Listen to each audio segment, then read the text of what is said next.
สวัสดีครับ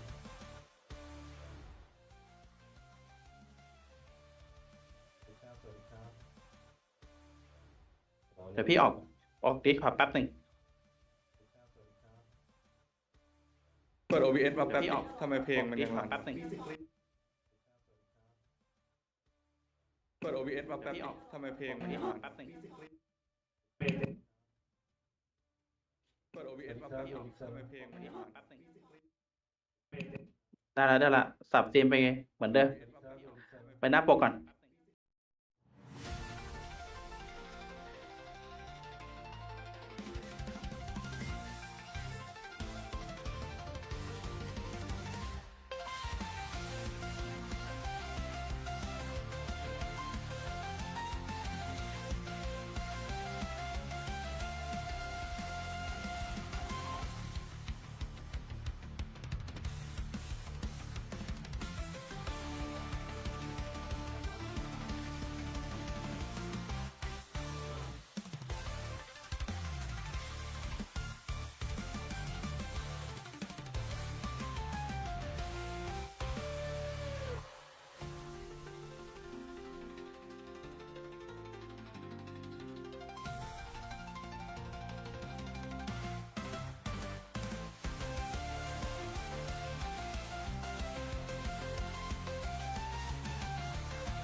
ครับสวัสดีครับ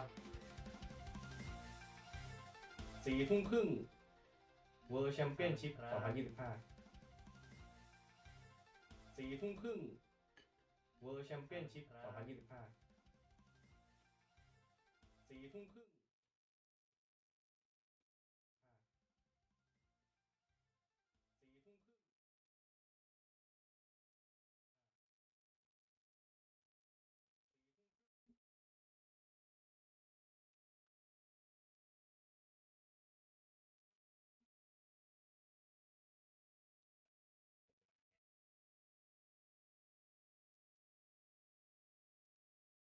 เอ้ย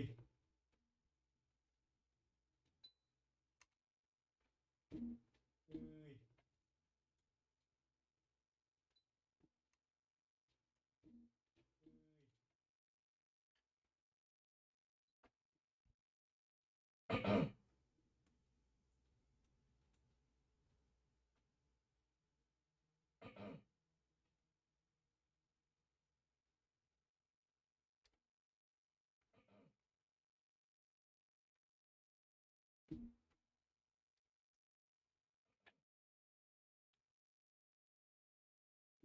เสียงสะท้อนปะวะฮัลโหลฮัลโหลฮัลโหลได้ยินไหมครับทุกคนเสียงสะท้อนกันไหมฮัลโหลฮัลโหลฮัลโหลได้ยินไหมครับทุกคนเสียงสะท้อนกันไหมฮัลโหลฮัลโหลฮัลโหลอุ้ยอีก30 นาทีเลยอุ้ยอีก30 นาทีเลยอุ้ยอีก30 นาทีเลย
โอ้โห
เออ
ไลท์เมจิกอะไรคุณอามโปเกมอนคุณละทิ้งแล้วเหรอไลท์เมจิกอะไรคุณอามโปเกมอนคุณละทิ้งแล้วเหรอโถ่เอ้ย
แหมไม่ได้เลยนะคุณเนี่ย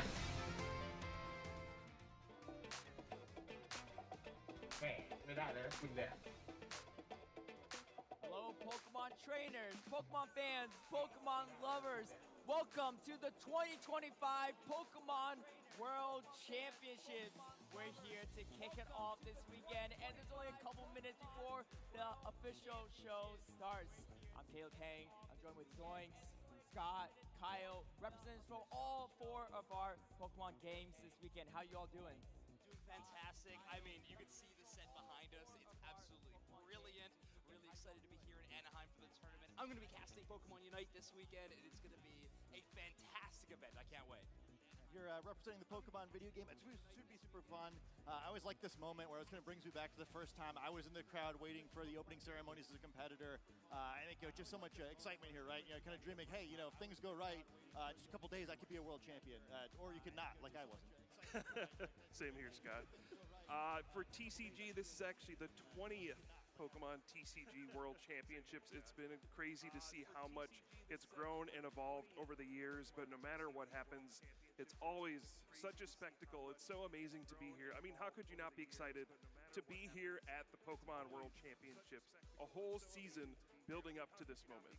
Right, and 20 years, so much history behind TCG and Pokemon, all the Pokemon games. But let's start with TCG. What are you looking forward to for this weekend and for the game in their 20th year? Yeah, for TCG, we have some new cards getting added into the mix. The Scarlet and Violet, Black Bolt, and White Flare expansions get added into the mix. There's a couple cards that we're going to keep an eye out for.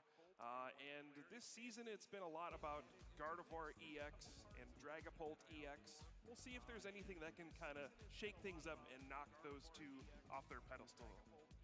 And BG, Scott, what's it looking like for you all?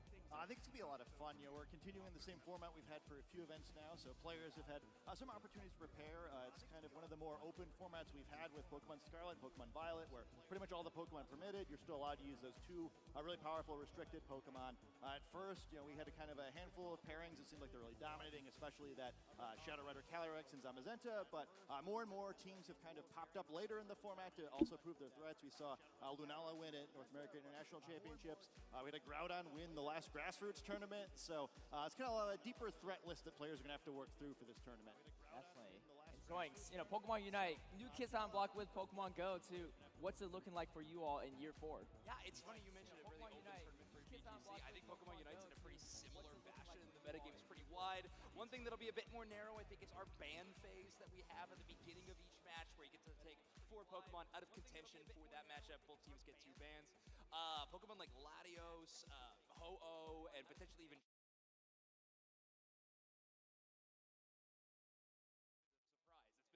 since they have been meta, but they are so strong, so assuming those are getting banned. But in terms of picks, it's going to be the Wild West. I think it's going to be really interesting. The Eastern metas versus the Western metas could not be more different, so very excited to see that clash. Awesome to hear. And for Pokemon Go too, something really special for me for the game is that we've had a world champion from pretty much a different region every single year, and we've never had a repeat champion for that fact. So there's a chance this year. I think 3 of the previous world champions will be here this year. So we'll see if that can happen, or we get a world champion from a different region this year. So we'll see how that goes. But speaking of players, there are some players we should look out for too. Let's start with TG. What are the players to watch? I mean, there's so many out in the field, right? And there's so much history for the TCG. We'll get to Ross Coffin in the middle in the second, but one player that stands out is Ryuki Okada from Japan. Traveled internationally a lot this season to compete in a lot of different tournaments and ended up winning EUIC and also a regional championship. Very rare for a player from Japan to travel to these events and win big like that. So he's had a gigantic season so far, definitely a player to watch. But it's not the World Championships without Ross Coffin. I said there's been 20 Pokemon TCG World Championships. He's the only player to compete in all 20 of them. He has a storied history. 20 years ago, he made the finals of the World Championships for the first time. He's a 2-time runner-up, and he's always pushing to get that win. He's always got that fire, that desire to finally get a win at the World Championships. Then we also have players like Ovind, and there's hundreds and hundreds of players competing in the TCG World Championships. Everybody has a shot. All right, and we got some other players for DG, I believe, as well. A lot of players, hundreds of you all competing too. What are the ones to watch for in DG?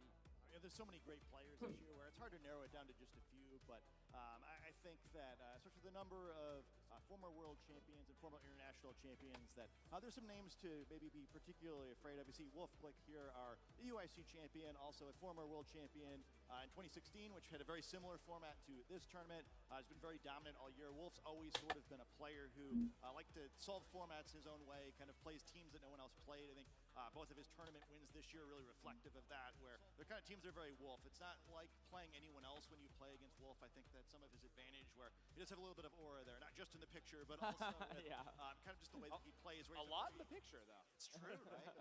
Very unique style. I think Marco Silva next to him, another international champion from this year. Nearly at the 3,000 championship point, just an incredibly dominant player, and I think he's been a really มีเสียงสะท้อนจริงด้วย just kind of keep an eye in the meta because he's that player who always seems to be playing kind of the team that's perceived as the best. He's always the best player at it. Where if you're trying to kind of win in like the most conventional way, I think that's him. And then the final name on the list there, Shiro, the world champion from 2 years ago. Kyle's mentioning some Japanese players traveling, and the trading card game, he's kind of been a video game equivalent to that, where we've seen him in all the international championships, regional championship as well. He didn't pick up any wins, but did consistently get deep into day 2 in all those events. So proving he's still one of the most consistent players. We'll have to see if he can get that big dub again here. Right. All right. Awesome to hear. We have Go coming up next. We have a bunch of players here in our 4th year competing. We got some players to look out for too. Marco Galde, first year at World Championships, he got 5th place.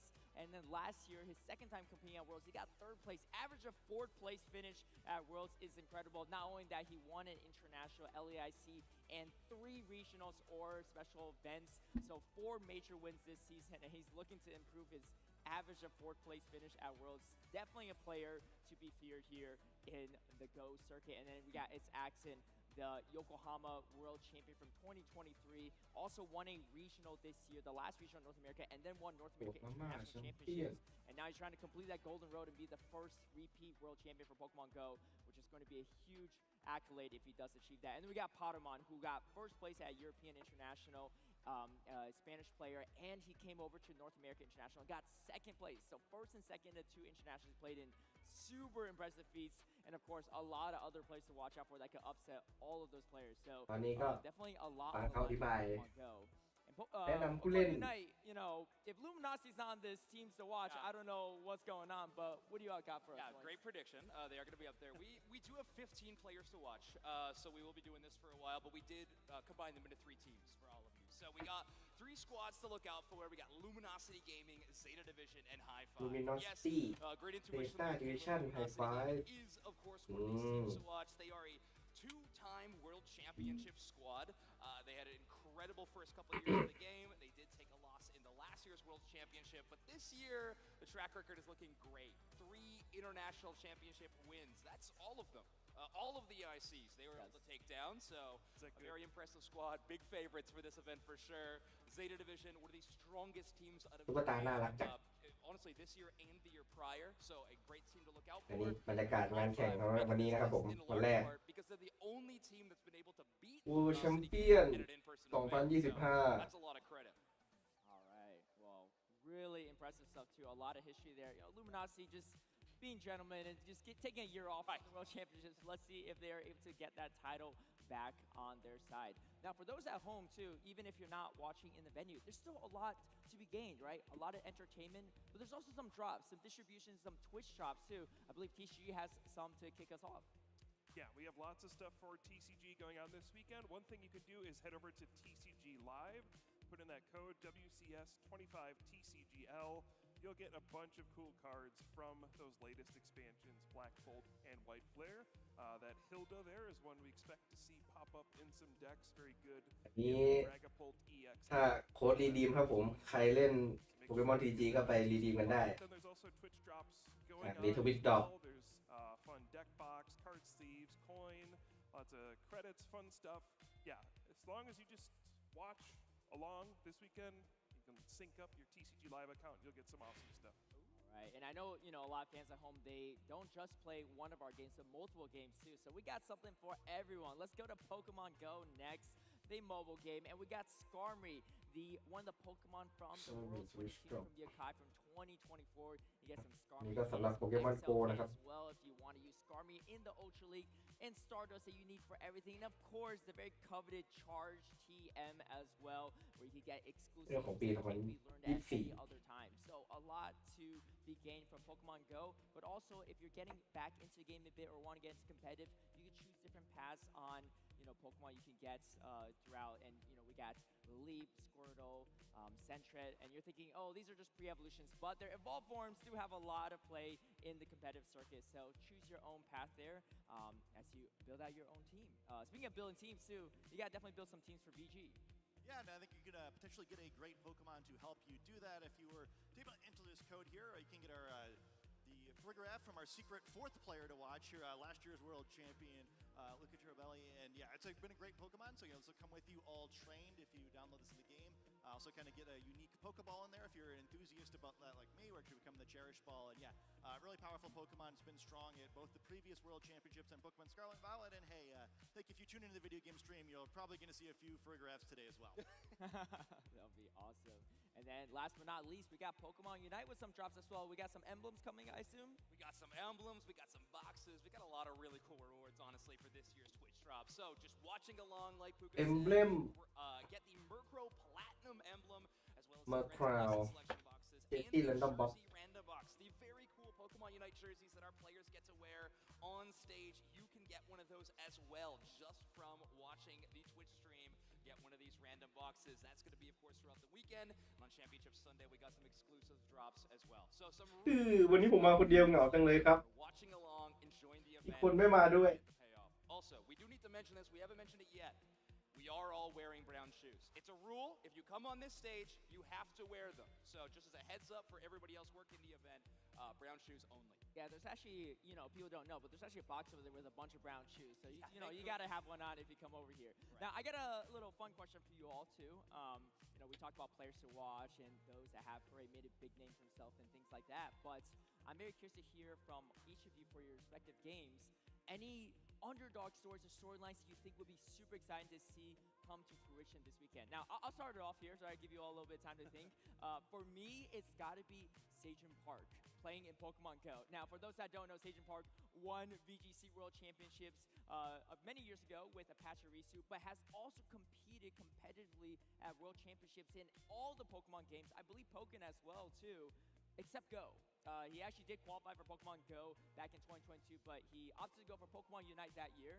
Now, this is the final Pokemon title that he hasn't competed in for World Championships. And even though it's his first, major international tournaments, I have a suspicious feeling that he might do a lot better than people anticipate. So for the VG fans, for the fans of Sajin Park out there that has been following his journey, I'm sure some of them might even tune in to see his Pokemon Go tournament results. So that would be a really fun one to see. What about for Pokemon I like Unite? that a lot. Yeah, if I'm picking out a team to watch this weekend outside of our big three, maybe. I think if we're here in North America, a team that's got to be mentioned is the Orange Juicers. A very fun name, of course, but also just a fantastic team to watch. With Luminosity having such an incredible season internationally, I think oftentimes the Orange Juicers' regional success gets a little bit overlooked, and this is an amazing team. They had a great Worlds run last year, the best performing North American team in the World Championships in Honolulu, and I think they're looking to do an even better job, obviously, at this competition. So I think they're a great team, a great one to watch, and I know they've been putting a lot of prep into their group stage specifically. So maybe not even an underdog, just a really strong team, but because of Luminosity being the titan that they are, the spotlight gets stolen a little bit sometimes. How about you for VG, Scott? I'm going to whip out a little bit. I think rather than calling out a specific player, I think it's a specific strategy that I'm really looking out for. I think one thing that's neat about this format, it's a little more archetypical than most video game championship formats are, where usually you can kind of just put whatever 6 Pokemon together. In this, it's really about 2 pairings of restricted Pokemon. Usually by the time we get to the World Championships in one of these formats, players have really figured out their matchups against the top pairings, and sometimes what ends up winning, like what's notably with Wolf's team in 2016, something a little weird, right? Something no one really thought of, something no one was preparing for, and I'm kind of curious to see what that thing will be in this format. I think it's been a little trickier to innovate, where the strongest Pokemon are really strong, and it's tough to find too many solutions to them. But I think there's a good chance, even if it's not the winner of it, I think deep in Top Cut, we'll see some things that I couldn't possibly have thought to call out right now. And I'm hoping that some players have a really cool solution, because it's a really tough puzzle to solve. All right, that's awesome to hear. What about TCG, Kyle? Yeah, so TCG is always interesting because anything can happen, really. Yeah. We we saw just last year, Fernando Cifuentes won with a deck that was just 4 Iron Thorns EX, nothing else. TCG Worlds has been a lot of underdog stories. The awesome thing about it is you really don't know what's going to happen. It's just one tournament, and there's hundreds of players who had to qualify to get here. They're all very talented, but sometimes it's just about you pick the right deck on the right day. People are wondering, is that going to happen again this year? There's a Crustal deck that is basically an anti-metagame card.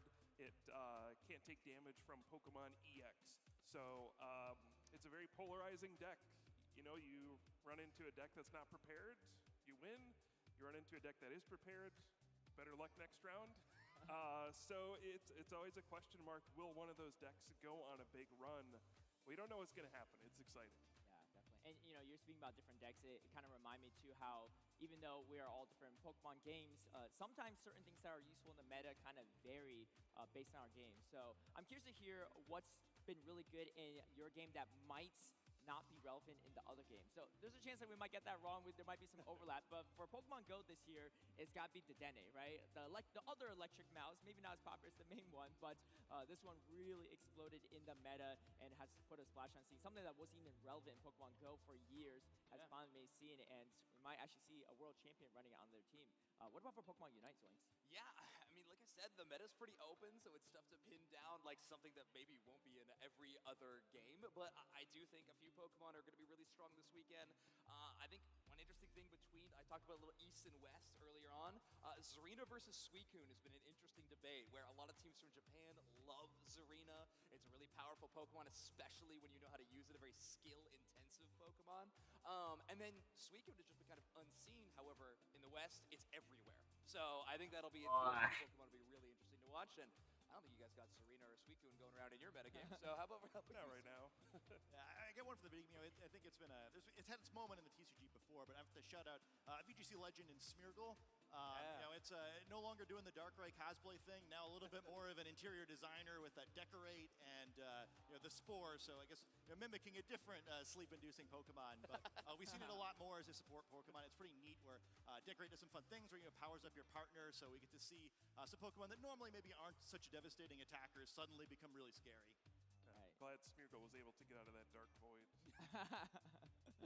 What about for TCG, Kyle? TCG always has a lot of wacky Pokemon. I would say the one on top of everybody's mind that stands out is the Badoo. Yeah. It's just tiny little Pokemon. It's only got 30 HP, which for TCG standards these days is tiny. All right, there's Pokemon with over 300 HP, but yet this little 30 HP Pokemon just does 10 damage, but it prevents your opponent from playing item cards on their next turn. These are just the weird things that can happen in the TCG. It doesn't look very imposing, but it can completely freeze your opponent for like multiple turns. So yeah, it's always funny when it's like, oh man, my opponent had Badoo, I couldn't do anything. Yeah. Terrifying monster. Right. Well, I will say to you, 30 HP in TCG might not be a lot. It's also not a lot in Pokemon Go. I would love to see a Badoo in action, but maybe one day for Pokemon Go. Very excited to see the action come out too. Grab your beverages, grab your popcorn, get relaxed here. This is Pokemon World Championships. Get in your seats. We're gonna kick it off here. Stay tuned. Let's hear the hype, everyone. 1 นาที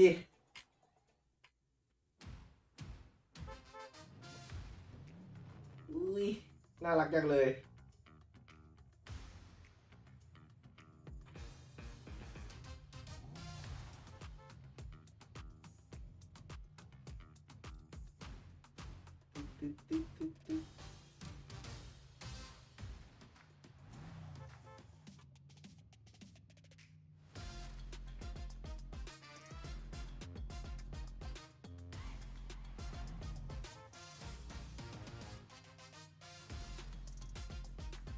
มาม่าหมูสับครับตกบ้าน1 ที่นิ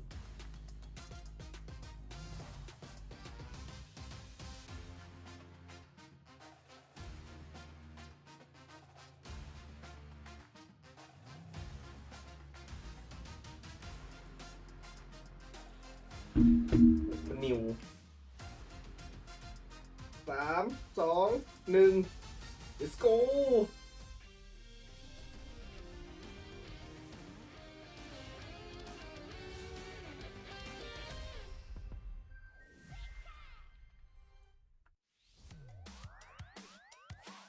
ขอเข้าขายของซะหน่อย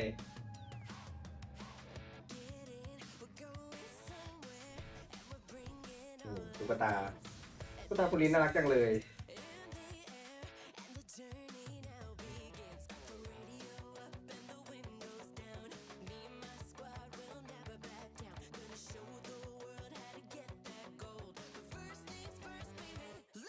เสียงอะไรดังไปก็บอกกันได้นะครับผม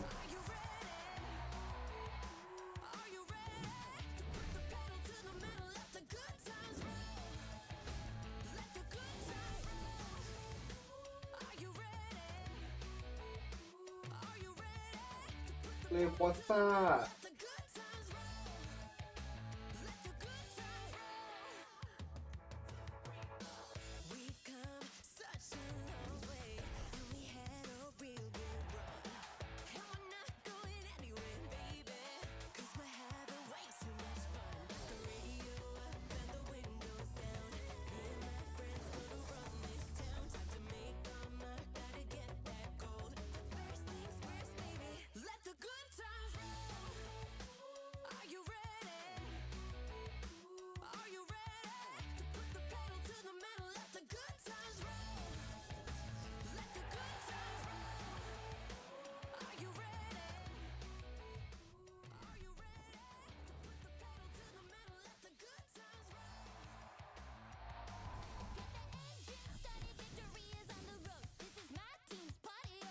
ออไดโอเวอร์ปอง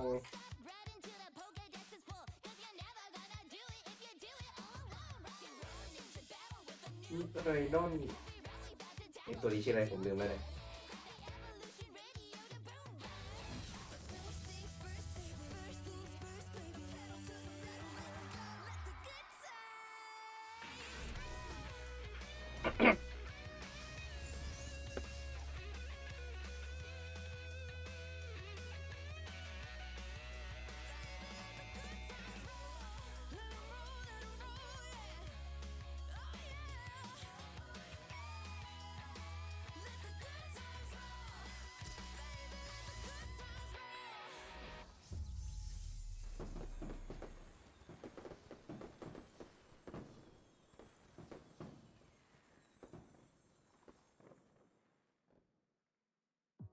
Man, y'all ever have one of those perfect days?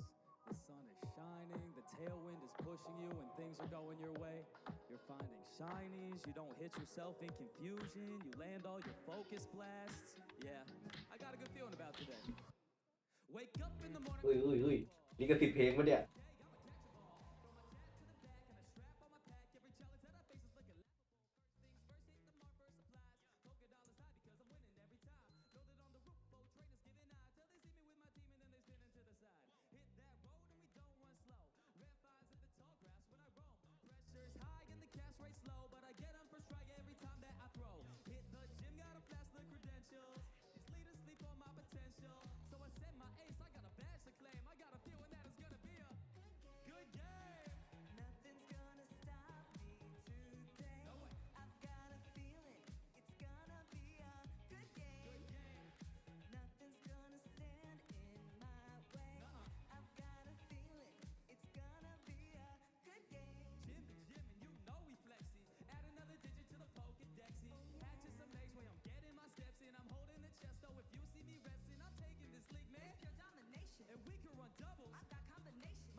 อันนี้ก็ชมของสวยๆงามๆกันไปก่อนนะครับ รอคู่แรก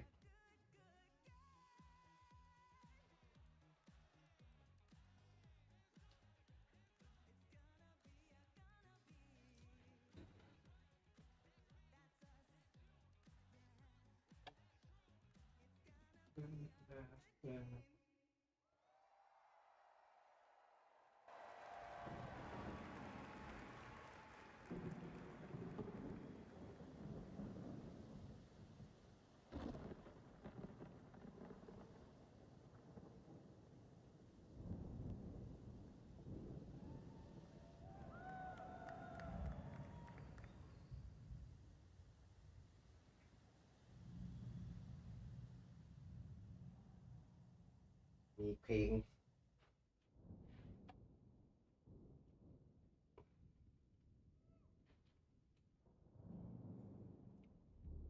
ผมขอปิดเสียงกันแล้วกันนะเพื่อความปลอดภัย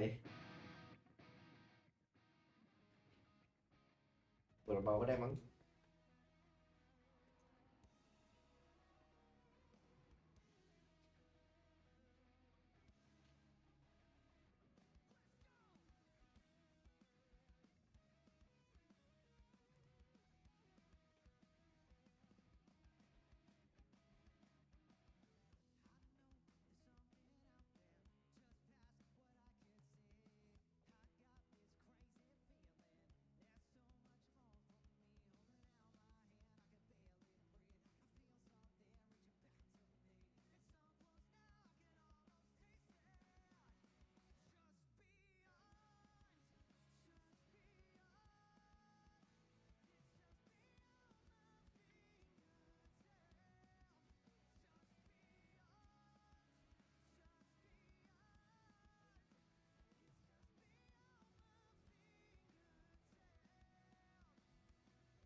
coming to you live from the Anaheim Convention Center right here in California, USA.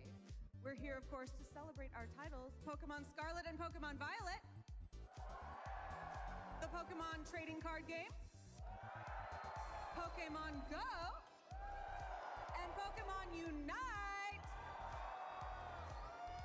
Over 2,000 of the world's very best trainers are here to claim the title of world champion. Only a few can do it, and we're here to watch their world story unfold. Now, you all know who we're going to see next, so please let's welcome to the stage the president and CEO of the Pokémon Company, ไหนครับเนี่ย Mr. ผู้จัดการชิโร่โชคชัยดีกว่า Ishihara. คุณเอาข่าวจากไหนครับเนี่ย ไม่ได้นะครับผมเสียหายแล้วครับเนี่ยมาพูดได้ไงว่าผมชอบผู้ชาย หรือคุณจะลอง ポケモントレーナーの皆さん、ポケモンワールドチャンピオンシップス2025へようこそ。Hello trainers and welcome to the 2025 Pokemon World Championships. 世界中から集まってくださった皆さん、そしてオンラインでご覧いただいている大勢の皆さんにまずは感謝を申し上げます。皆さんのポケモンへの愛と長年のご支援がこのイベントを本当に特別なものにしています。I first want to thank everyone who traveled from around the globe to be here today, and of course all of you joining us online. It is your love and support of Pokemon over the years that truly make this a special event. そして競技に参加するトレーナーの皆さん、新たな世界チャンピオンの誕生を見届ける観戦者の方々、そしてイベントを楽しみに来られた方も、ぜひ仲間と一緒に素敵な思い出を作ってください。Whether you're here to compete, watch the rise of the next world champions, or to enjoy all of the event activities, I hope you all have a great time making special memories with your friends. ช่วงเวลาที่ดีสำหรับเพื่อนๆ またトレーナーの皆さんを支えてくださったご家族やご友人の皆さんにも心より感謝申し上げます。皆さんの愛情とサポートが彼らをこの世界大会へと導いてくれました。I also truly appreciate all of the family and friends who are joining our trainers this weekend. It is your love and support of these competitors that help them overcome the challenges they faced on their way to Worlds this year. さあ、いよいよ始まりの時です。日曜にはポケモン世界大会史上で初めてアリーナ会場で決勝戦が行われます。日曜日にまたお会いしましょう。And now it is time for the competition to begin. This year, on Championship Sunday, we'll be hosting our finals in an arena for the first time in the history of the Pokemon World Championships, and I look forward to seeing you all again there.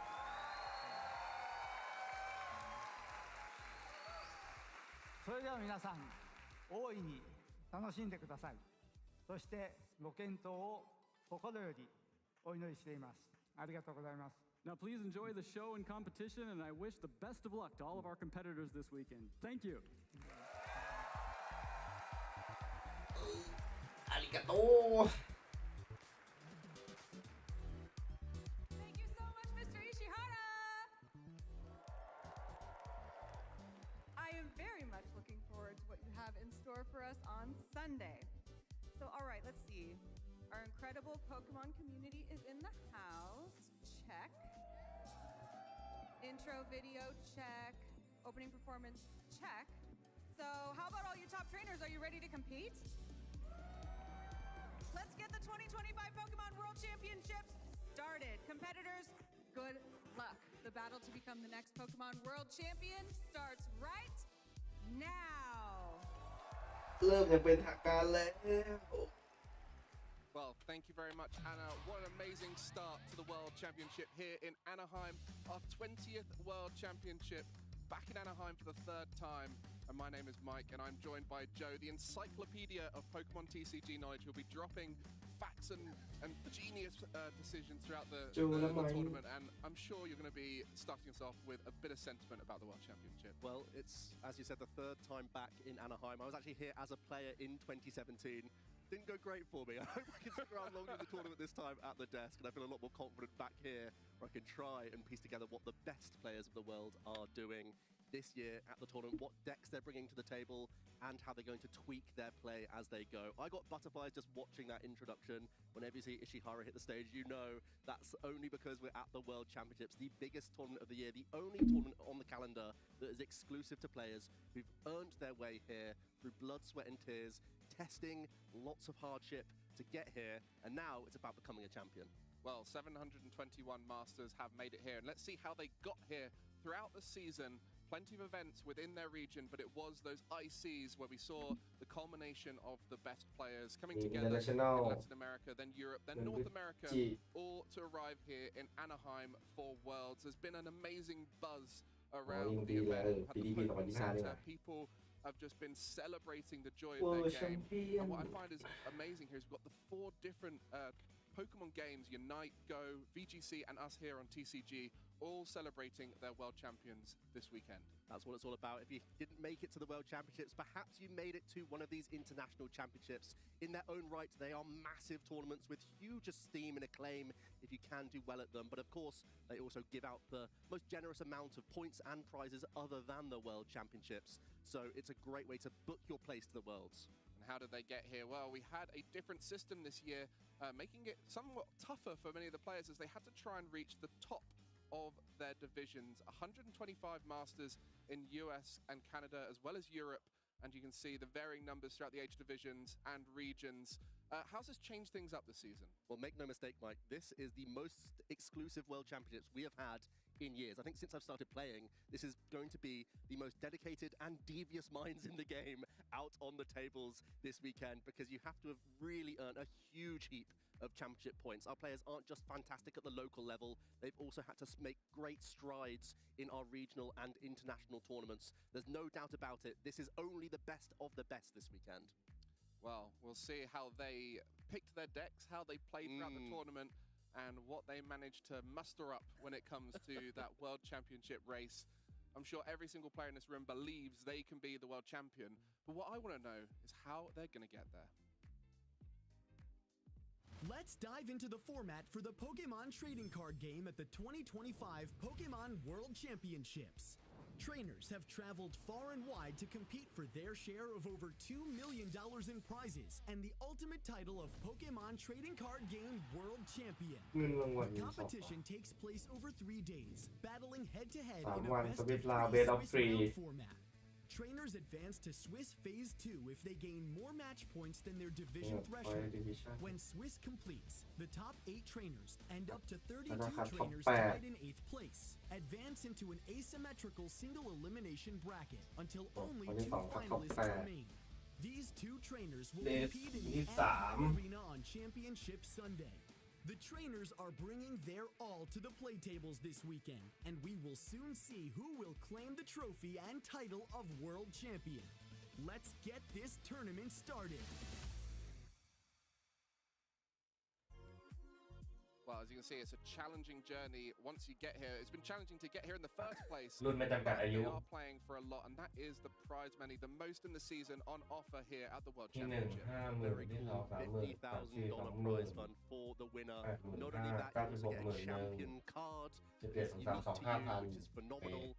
As well as that, you're getting a whole heap of booster packs, of course. That is not something to be slept on at all. So much swag that you've picked up at the center yourselves already.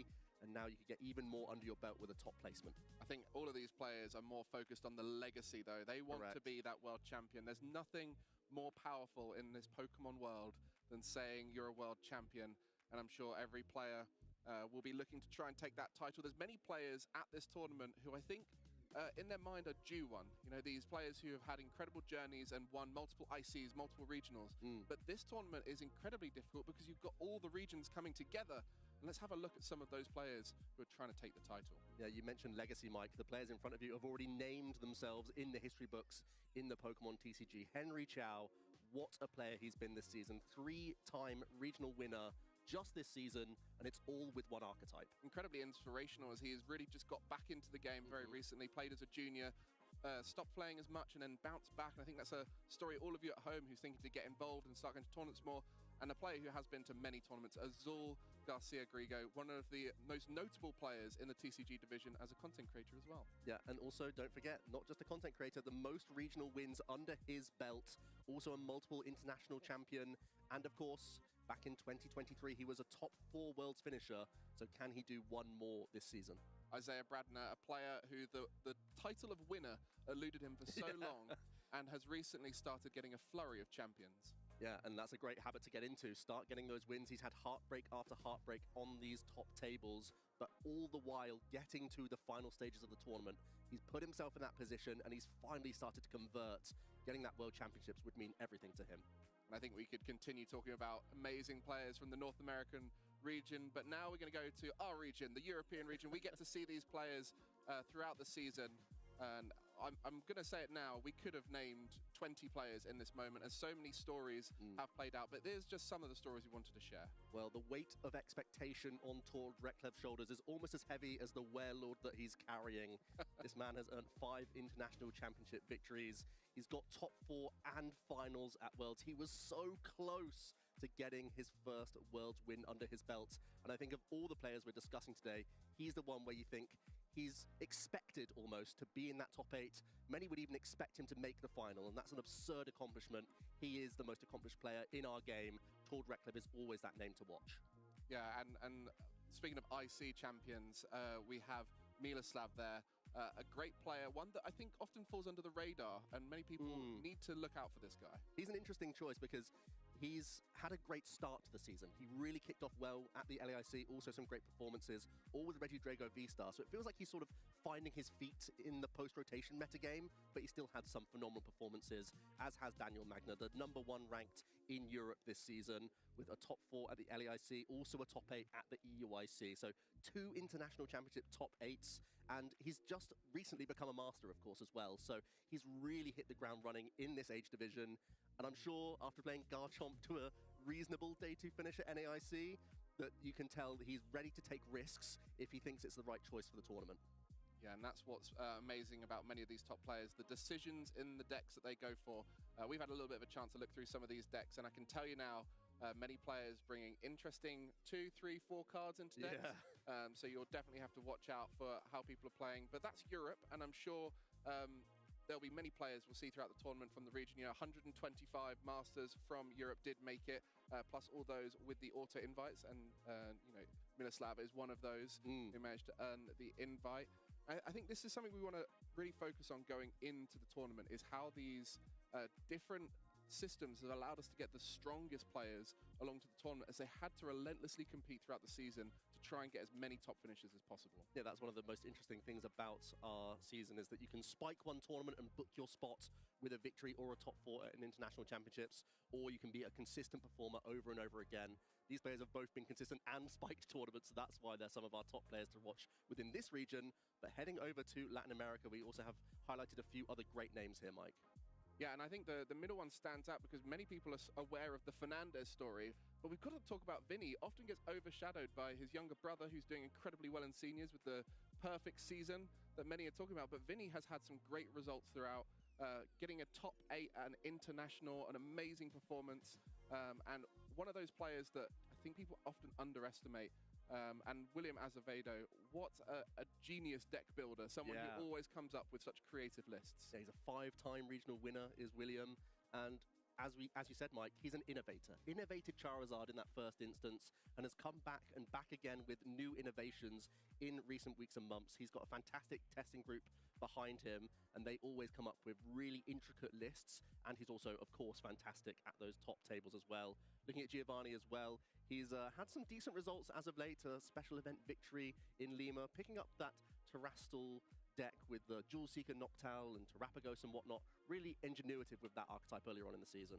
Kind of fallen under the radar a bit, as Terrapagos was the best partner for it, and it's fallen out of favor as a deck, but there's many other great users of that Jewel Seeker Noctowl, and I think this is where we look to the #1 player in all the regions in Oceania. I think we can introduce very much the player that everyone is talking about throughout the season. As Latin America region has many great players, as mentioned, but Oceania is the one which I think would love to see. Here we go, Brent Tonneson, a name that needs no introduction, traveling around all different regions. If you watch any of the regional streams and are only aware of your own region, then you'll have probably seen Brent there, as he has traveled to pretty much every corner of of the Pokemon scene to compete. Brent has traveled high and low, and it feels like he gets a buff from jet lag. It's absurd to see that he is unfazed even when he's turning up after a 20-hour flight. He still is able to put on his A game. He's a multiple regional winner too this season, and he's been able to adapt recently with Gardevoir, which is of course a top pick this weekend, so you have to assume he's going to have a decent run here. And Natalie Miller, anyone who's watching that EUIC final will have seen one of the craziest games in a final of an IC.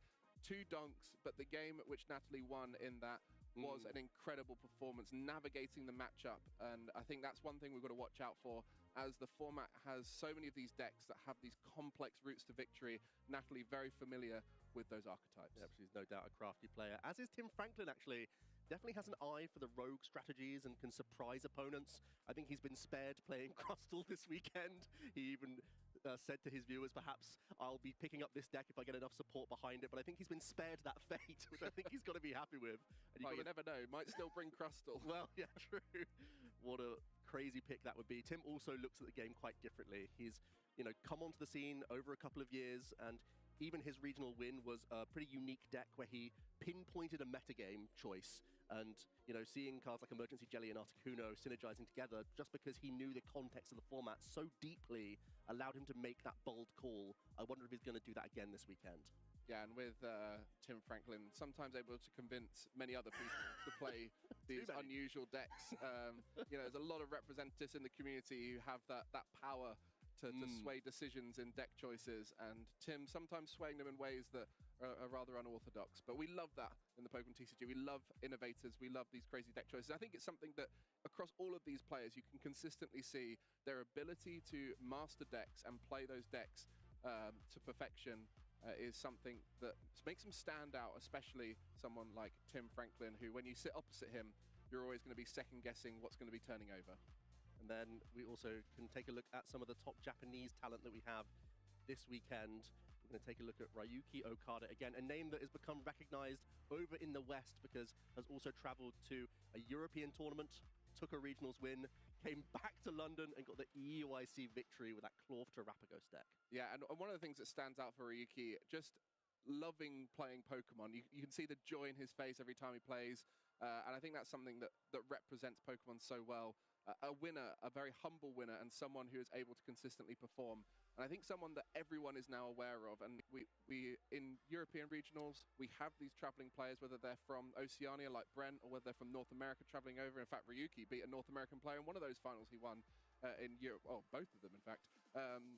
And now we're looking at the other players from Japan. I think this is something that many of you viewers might need a little bit of education on, because it's a very different system in Japan, and how they got here is incredibly challenging.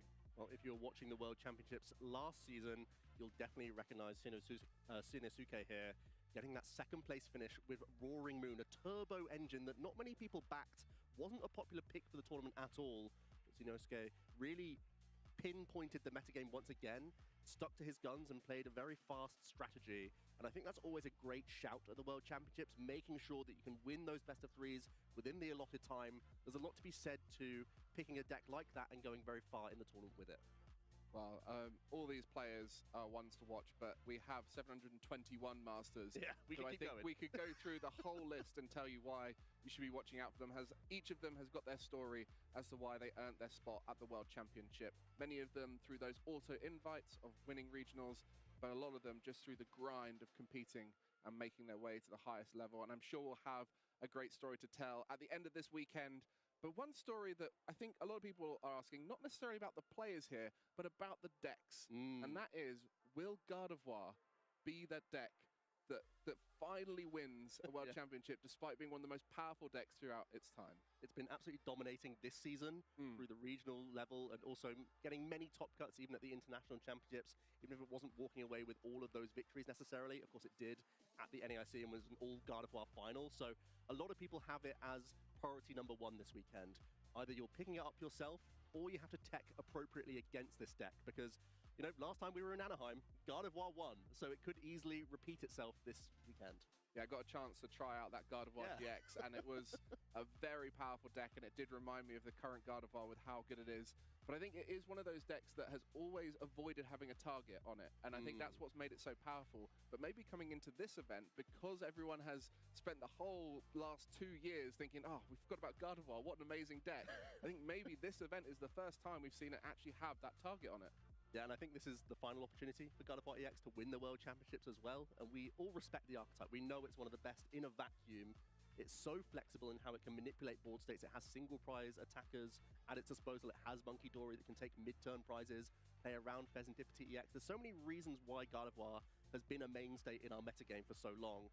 And every time new sets come out, we're always thinking, maybe this could be the big problem for God of War that stops it being that key contender, but it keeps coming back for more. Yeah, whether Jellicent works with it, but God of War being base set Scarlet and Violet, and this event being the event where we have every single Scarlet and Violet set, will God of War come out on top as the ruler of the Scarlet and Violet era? We'll find out, but we kind of made some predictions ourselves of what decks and cards we thought were going to be doing well at this event. And, you know, Joe and I, we started things off. I think it's important that everyone at home knows that we were the first to pick, as we didn't come in and pick all of those obvious choices like Kyle Sablehouse choosing God of War, Ethan Heggie choosing that Golden Go. You know, these guys picking the obvious ones. We went Grimmsnarl and that Flareon. Looks like we're both trying to take some metagame calls here, because my reasoning for the Flareon EX is that the Golden Go EX has gained so much from the Black Bot and White Flare expansions, with Air Balloon being a fantastic tool for the deck, as well as Genesect EX being a fantastic engine Pokemon.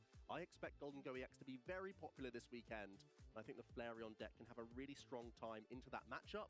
And then it's about figuring itself out against some of the Stage 2 Pokemon. In some instances, you have weakness, for example, into Dragapult and into Grimmsnarl.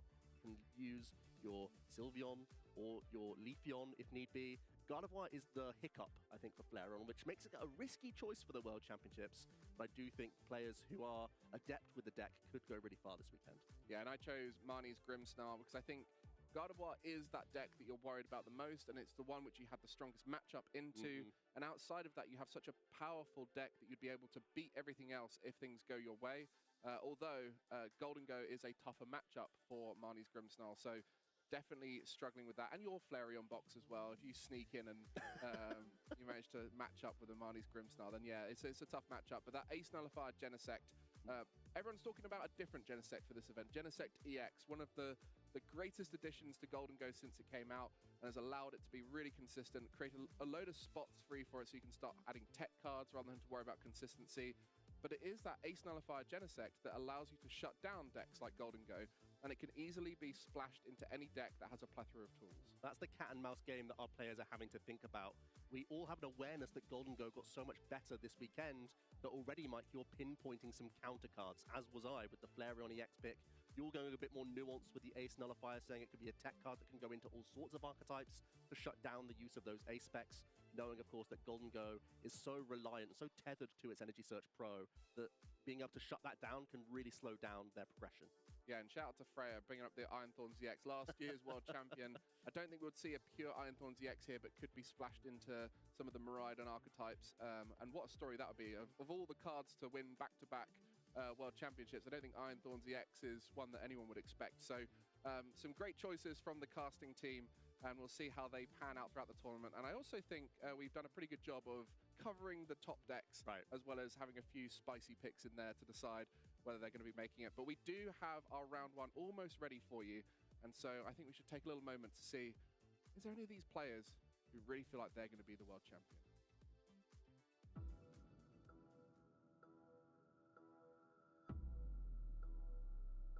This is the final international event of our 2024 season, and we're so excited to watch our competitors solidify their invites to Worlds 2024 in Honolulu, Hawaii.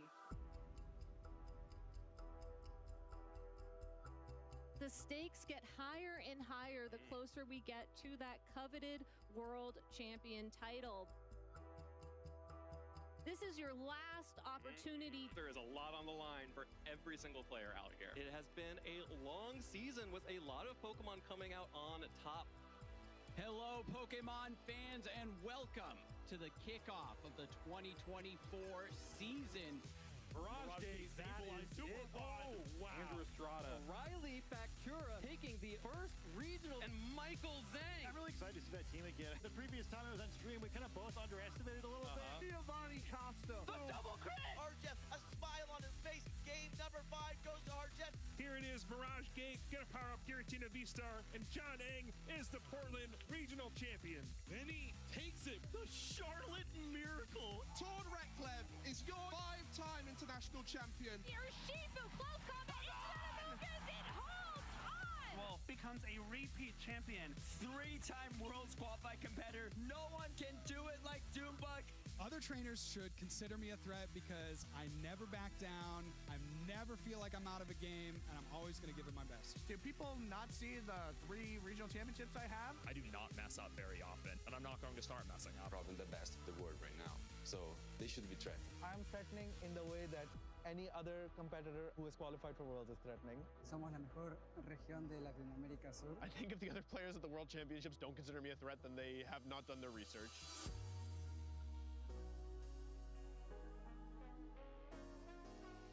All these events really just lead up to Worlds. We've had some phenomenal players win this season, and players are better now than they've ever been. You get a lot of people from different places in the world, and it'll be the biggest World so far. It's going to be an incredibly difficult feat to try and win it all. It's never a guarantee. Everyone is phenomenal. Everyone is doing great service to the game at the World Championships. Only one person can win, so everyone's going to have a story. I am absolutely winning Worlds this year. I am unstoppable right now. I am definitely winning Worlds this year. I will be winning the World Championship this year. I'm winning the World Championships. If not this year, then eventually. Gonna give it my all, you know? Who knows how far I'll go, but I've always said I wanted to get another Pikachu trophy, so I will pour my heart and soul into it once again, and we'll see how far it takes us. I do think I have a chance. I think I do have a good shot. I want to have fun more than anything. If I could battle anybody at the World Championships, it'd be Tord Reklev. I would love to face off against Tord again. If I hit Azul in the Worlds Finals, that would have been amazing. Azul. It's got to be Gabriel Agati. Dunebug. Justin Tang. Rat Chan. I think the World Championship is literally the only thing I haven't won. So that's like the last thing I need to collect for my trophy case. It would be life-changing. Winning Worlds would mean the world to me. There were a lot of people when I won Worlds the first time that sort of teased me about it being Seniors Worlds when Ray was taking his 3rd crown, and I've always kind of wanted to prove them wrong. I think that if I were to win the World Championships again, it would mean that I am undisputably the best player of all time. Being able to tell my 10-year-old self that, hey, your dreams actually did come true would be something magical.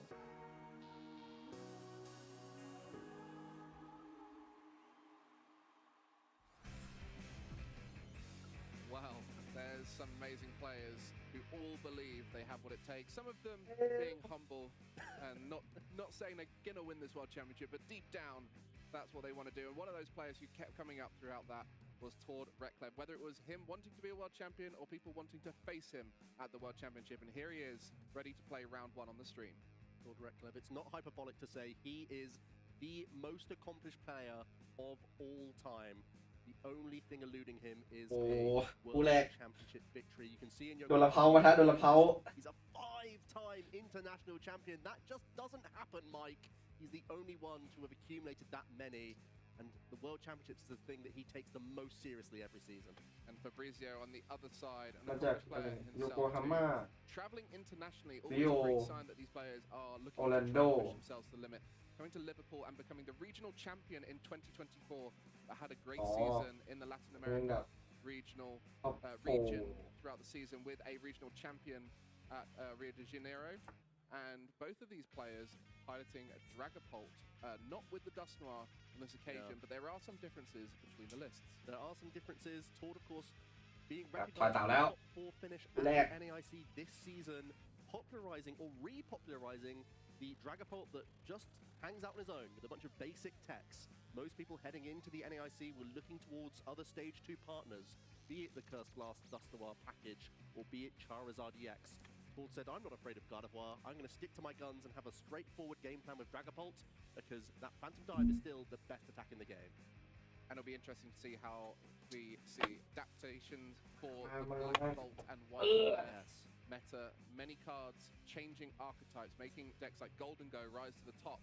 So now you have to find a way to beat that.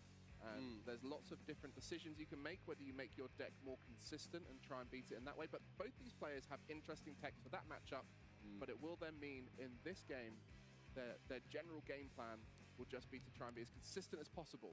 And where you take those cards out, it can be เอาไป tough. กระเชือกติดไพ่2 Price cards as well as 2 counter catchers on the side of ซูมิติด2 คนเลยเหรอโอ้นี่โดนเขาตัวอย่าติดตัวโอเคพลังงานติด1โอ้นี่วอเปอร์อุ้ยฝั่งมาเรียวดูไอติดค่อนข้างนี่นะ This is such a huge card that you build your deck around. Cyberbond. A heavy suite of Professor's Research and the new supporter card Hilda to try and cherry pick this card because it's so vital to get your Phantom Dive for just 1 energy drop.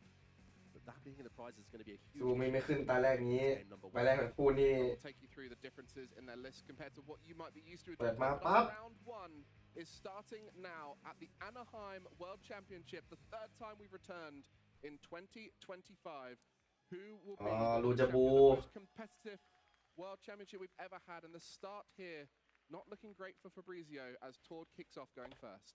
Tord starting his signature Dreepy. มือโอเคเปิดมาไฮเปอร์บอล Start his turn number 1 here. He will be able to search his deck and อะไรเอ่ย I think it wouldn't be too surprising if he looks towards getting an additional Dreepy down here. That's oftentimes the priority of these Dragapult builds, because not only are you working towards your stage 2 main attacking option, but also the more access you have to Dragapult, the more cards you can draw throughout the game.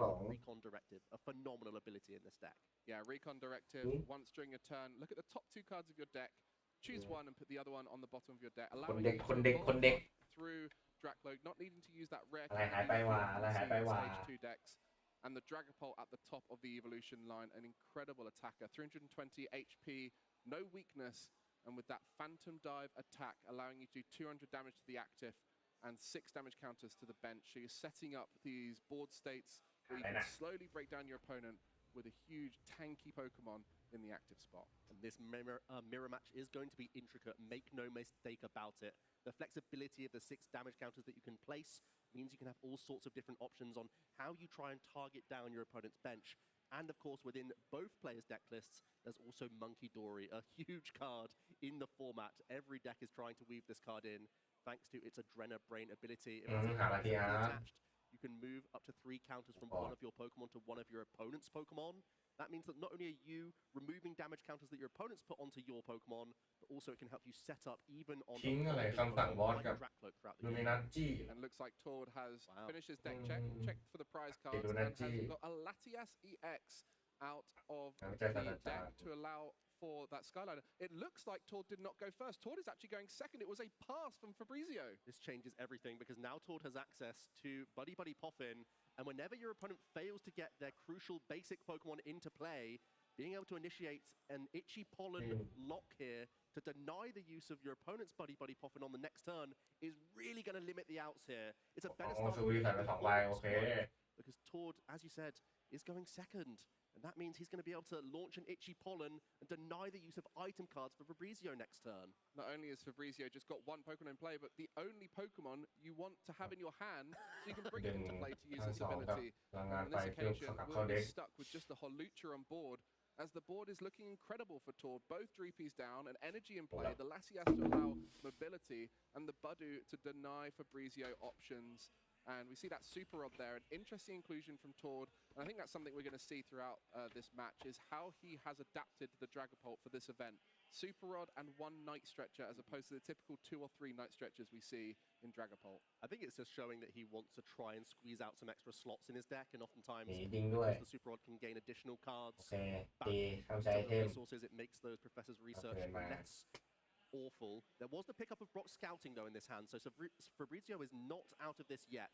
He will still be able to find a couple of basics here. Yeah, many people switching Hilda in for Brock Scouting, but still incredible under that Budu item from the Itchy Pollen, allowing you to search your deck for 2 basic Pokemon or 1 Evolution Pokemon. Play at this stage, Brock Scouting will be for those basics, and later on during the game allows you to find those Drakloaks and Dragapults. Pretty much the perfect card in this scenario. as item search for Pokemon is not available. Yeah, typically Brock Scouting looks like an unimpressive, unimposing card, but simply because of the dominance of Itchy Pollen in so many archetypes, this supporter card has made its way into a number of decks just to have additional outs to play the game, and it's exactly what we're seeing here. It's going to be the payment of retreat from this Hawlucha, so Fabrizio can get his own Budu into play and will be Itchy Pollening straight back into Tord. Well, you can see the board looking more stable for the hand, and what a hand. It's actually Dracloak to evolve straight away. Ultra Research if he really wants to get aggressive. He did already ตรงนี้ต้องโหวต one of his โหว boss's ต 1 orders. ตัว He may not want to rip Professor's สั่ง Research สอดแนมครับ start by ดู using 2 ใบ before making any other decision here. Well, at this point, you just want to try and get as many energy in เอา play. ลูกนัดขึ้นมือ Fabrizio had to attach retreat. Tord is in a position where has the สอดแนมอี advantage กตัว with 1 energy in play already. So another attachment would allow Tord to get ahead, and that Neo upper energy, which is out of reach for Fabrizio as it's currently in the prize cards, is now เอา energy ขึ้น Tord's จริงด้วย grasp. I don't know if he took it there off the Dracloak. I think he's โอเค pretty safe on this board to attach ฝั่ง him. ทอดดูดีกว่า Dracloak, he's simply เพราะ evolved up. เอสเปคเขาไม่ได้ติด Upper ติด energy. เอสเปค Expect both players are using, as you mentioned, Mike, Fabrizio will not have instant accessต่อ to this card with it being in the prizes. It's a great card to stash right now. And then Tord just has the decision of, do I want to บอลไหม see 6 fresh cards? อ่า I want ฝั่ง to บอส possibly อ๋อ to back up the Dreepy, trying to starve Fabrizio out of turn attachments here. And then แปะไว้ก่อน poke for 10 10. There's a lot that's going on with this one little poke of damage here, Mike.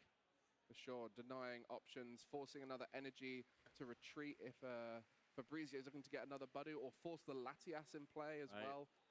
It's just asking a lot more questions.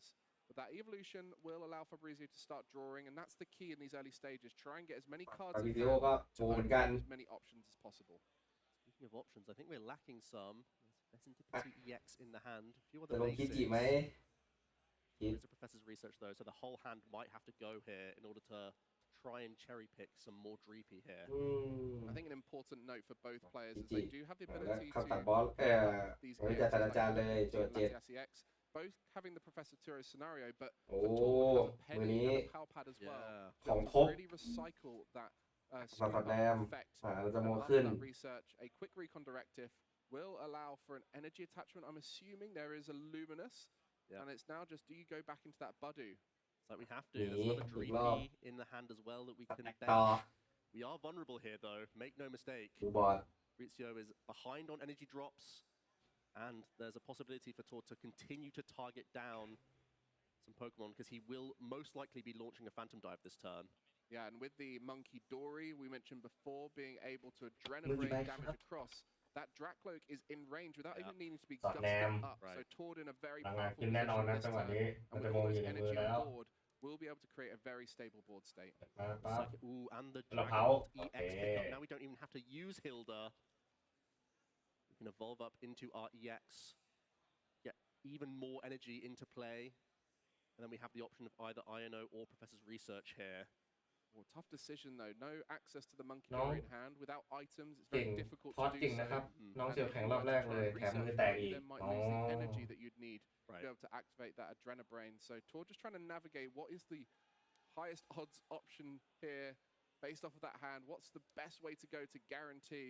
ไปต่อ Do you play safe or do ติ you ดพ go ลัง for งาน high risk aggressive play จะโวเลยไหม to take out เอ๊ะ multiple? เขาไม่ได้หา Could เราเขา even disrupt อ่ะ as ทีนี้ well. มีรอเขาตัวหนึ่งขึ้นมือ Yeah, looks like he's not going to be looking to Energy reach with bomb. Monkey Dory. Instead, going to commit psychic energy to his backup Dracloak okay. now as he evolves up into Oh. Dragon Bolt EX. And with no boss's orders in the hand, and having just evolved out of one of your recon มันจะ directive, โม INO for a ตัด hand มือ refresh ก่อน seems like a อะไร smart ไม่รู้ choice from Tord.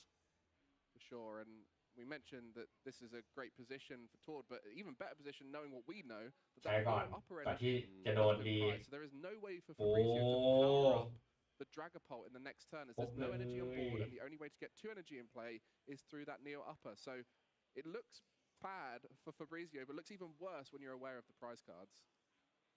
Will Tord start to go aggressive here? There is some argument to staying behind in prize cards in this mirror match, so you can activate your Yeah. counter catches and whatnot.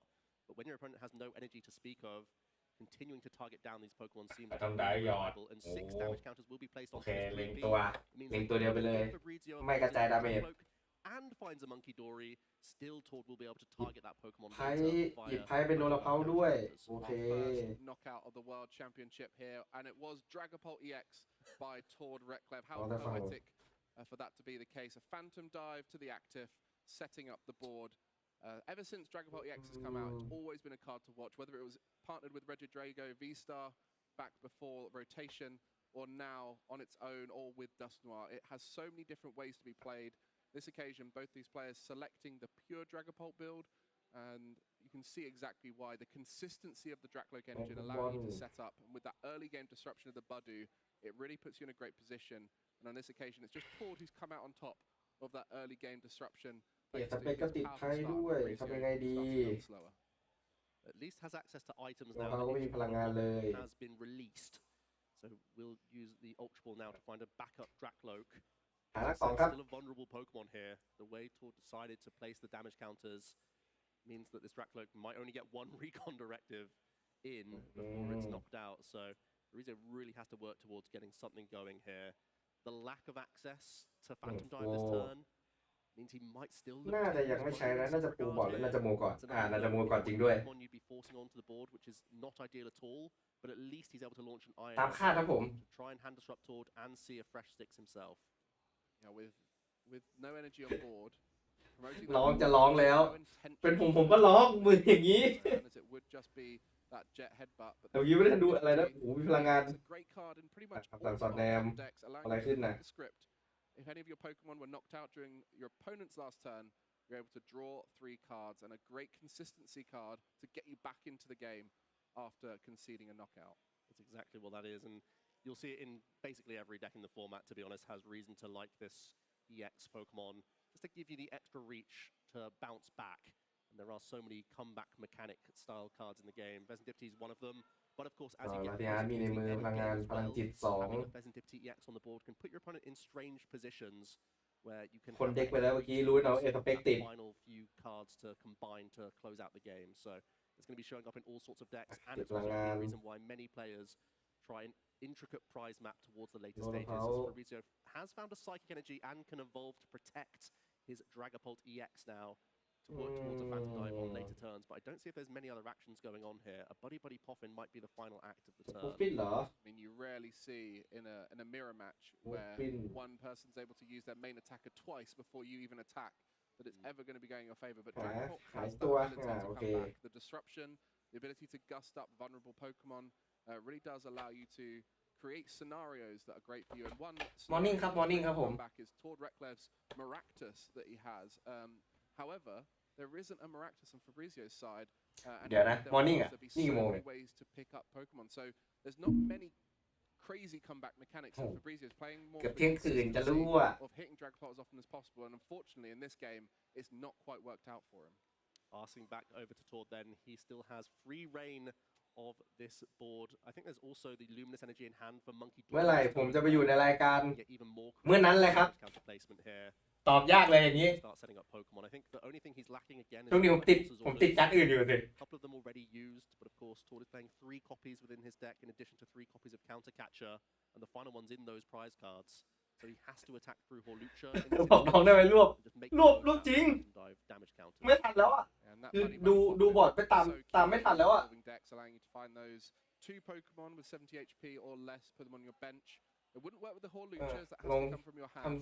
เลือกลงมา2 ตัวทำทำตัวละ10 ดาเมจ You just want to go as wide as possible, as you can see with both Dragapults on here. Trying to go wide to put as many Dracloak. เล่นแต่เมอะไรคุณผมช่วงนี้ผมลงเรือ Exactly right now. Another Dreepy going down off the back of a Buddy Buddy Poffin. Only 1 bench space, so we'll be putting that down. But even in this late game, especially as none of them were really used early on, thanks to the Budu, I think only 1 from Tord, there will be plenty throughout the game to keep restabilizing that board. His board position is just phenomenal right now. He's already got 1 backup Dracloak. He's working on getting the next one established. He has energy attachment for Monkey Dory, and he's launched a couple of Phantom Dives ahead of his opponents. So he's just really putting himself in the best position here to churn through prizes as the latter stages get on. And speaking of which, he's going to now bin some useless item cards and Professor's research for a fresh Happy Meal. Continue this dominant turn. He is so รูปเด็กเลยครับ game number 1 here. It's a best of 3, of course, in our Swiss rounds.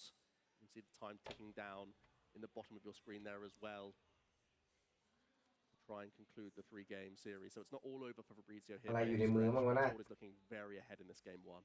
Yeah, มอง 50-minute ไม่เห็น round. เลย When the round is called, there will be 3 turns for the players to play it out, as well as the turn that is currently in play. And so plenty of time still available for 2 more games to conclude after this one. โยนให้ตัวหลังหักไปบอล This game where ปูโดนละพักตัว confident with his current ball position. เหลืออยู่ไหมถ้าไม่เหลือน่าจะเป็นอีจิเหรอ is great into many of the decks in the format, especially when you play Dragapult. เอาใช้คำว่าฝืนเล่นไม่ได้คุณน้ำเผื่อแบบคุณทางฝั่งพอเขาแบบอาจจะเล่นพลาดนิดนึงแล้วมันมีจังหวะไงคุณอย่าเพิ่งตัดกำลังใจน้องเขาที especially once the energy is all in play, ready to go.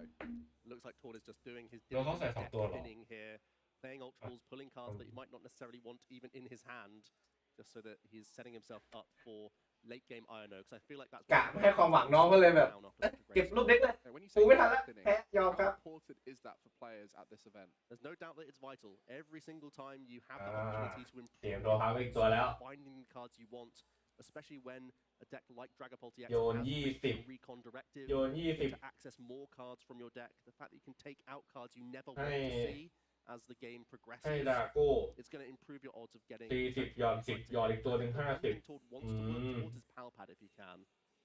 จริงๆด้วย Both these guys โอ้เห็นอนาคตเลยจังหวะนี้ matchups that they don't want to use in this particular matchup. Getting rid of those and putting them in the discard pile is the best place for him. As we see that Monkey Dory, the Adrenabrain, a card you're going to see a lot of throughout the World Championship. One of the most powerful cards in every deck, as it allows อะไรก็เกิดคุณได้คุณอาร์มโถเอ้ย across the board. And in conjunction 2 with ตัวพร้อมตี2ตัวตี200หยอด10 and that Dracloak that we mentioned before has now been knocked out too, and there is some spare damage counters to sprinkle around. Yeah, it looks like 5 counters after taking already a 2 prize KO. การเขาลงไอ้นี่มาเหรอการเขาลง Dracloak over a couple turns. โอเคหยอดให้กิจิ going on to Pheasant หยอดให้ EX. And again, you can have a situation of placing 3 and 3 on multiple 3P here. You don't have that much damage to play with, but เหมือนเขาไม่ได้ใส่ดิดิโวหรือเปล่าเมื่อกี้ผมไม่เห็นแต่มันเขาคอนน่ะ Monkey Dory next turn. Yeah, and it's going to just be putting all 4 onto one of those 3P, and Todd is getting closer to taking all those prize cards. Just 3 remaining for him, as Fabrizio has yet to take one, and I'm sure he's looking to try and get that Neo Upper Energy out of the prizes as a little bit behind on those energy attacks. สู้ยากเลยน่าจะยอมแล้วจีจี The stability of the board, but does start things off with a flip the script. Yeah, we need help from Flip the Script because I didn't see access to INO, and I feel like that has to start coming down at this stage in the game when you're quite far behind. Has found Ultra Ball, so can at least evolve up into a Dracloak here. เจอเด็กมิลเลอร์อย่างนี้ Has access to Fire Energy just yet, unless it was found off the Pheasant EX. You mentioned the INO, really powerful here against Todd, as Todd has no draw engine on board, but does have both attackers ready to go. So he's just hoping that 2 Dragapults is enough at this stage, retreating to them for free with the Latias EX's Skyliner, and just continue the final 3 prize cards through 2 or 3 Phantom Dives. Fabrizio going to say that the 4 อนาคตแล้วครับท่านผู้ชม that's basically no longer an option. คู่แรก Attempt to get a Dracloak in the mix instead on a healthy Pokemon on the bench.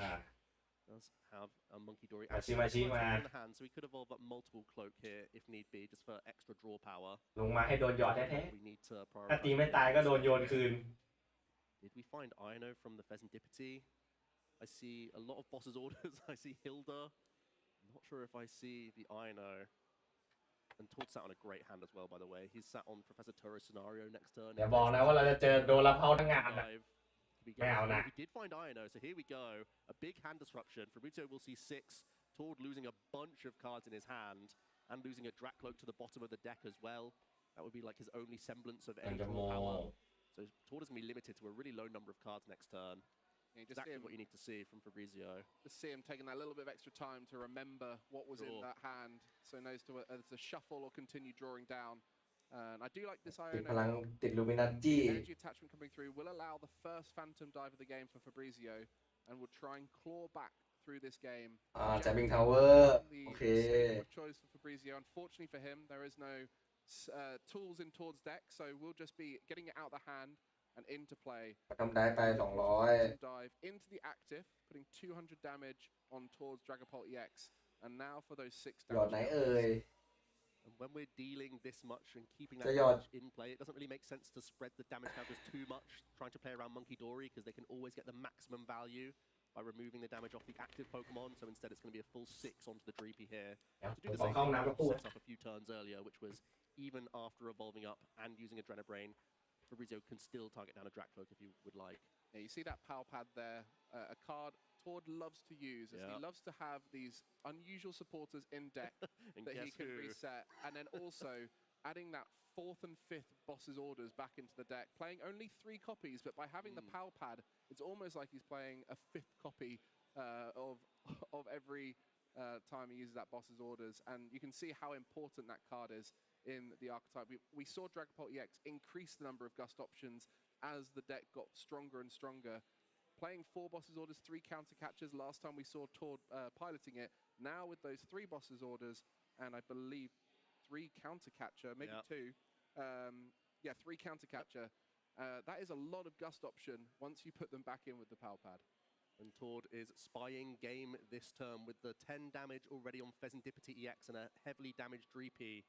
This one recon directive can find one of those 2 bosses orders, and the game could be closed out this turn, Mike. It's only a couple cards, but the deck is relatively thin, and we have to shuffle 2 bosses orders into the deck. We could be closing out game 1 very shortly. Let's see the 2 cards off the top. Either of them boss is a counter catcher. The Ethan Pseudo-Wudo as well, an interesting tech inclusion. Not only is Tord playing the Maractus, but also an Ethan Pseudo-Wudo, which can also be a corner trapping option.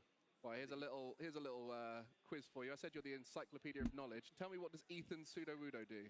Well, Impound is just like Corner in that it can deny the defending Pokemon from retreating, but it also has the Try to Imitate attack. It can have some interesting high roll moments in panic situations.